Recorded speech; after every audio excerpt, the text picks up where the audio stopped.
Samsung ဖုန်းမှာဒီအတိတ်တင်ပြသွားပြီဆိုလို့ရှိရင်ဒီလိုစပင်မြဲပေါ်တယ်ပေါ့နော်ဒါကြတော့သူက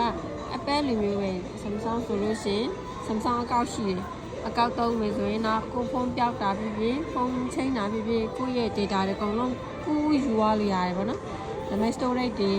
အများများတယ်ဆိုလို့ရှိရင်ဝယ်ရတာပဲတော့ရှိနိုင်တယ်ဒါကိုမလုပ်ချင်ဘူးမလိုဘူးဆိုလို့ရှိရင်မလုပ်တာကောင်းတယ်လုပ်ထားပြီးသားလို့ရှိရင်က password ဘာညာအသေးစိတ်အပဲလိုပဲအရန်အသေးစိတ်သိနေမရမှာ security သူတို့လောက်ထားဆိုတော့လေများသောအားဖြင့်ဖုန်းသုံးတဲ့ပုံမှန်သုံးတဲ့ user တွေကကျွန်တော်မမှတ်ထားကြဘူး password လည်းမသိဘူး Gmail password လည်းမသိဘူး Facebook password လည်းမသိဘူးဘာနဲ့ချိန်ထားလဲဘာနဲ့ဖွင့်ထားဘာမှမသိဘူးဆိုတော့မလောက်တာကောင်းတယ်ဆိုတော့မလုပ်ဘူးဆိုလို့ရှိရင်ဒါလေးကိုနှိပ်လိုက်ပါတယောက်ဆုံးအောင်နှိပ်လိုက်ပြီးရင်ဒီမှာ set up later in the setting ကိုနှိပ်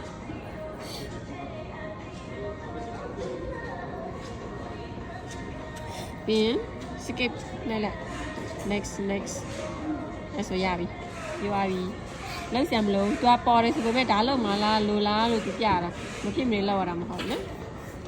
ဒီမှာ S22 Ultra မှာ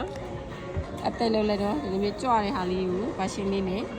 နေရာမှာဖြစ်ပါတယ်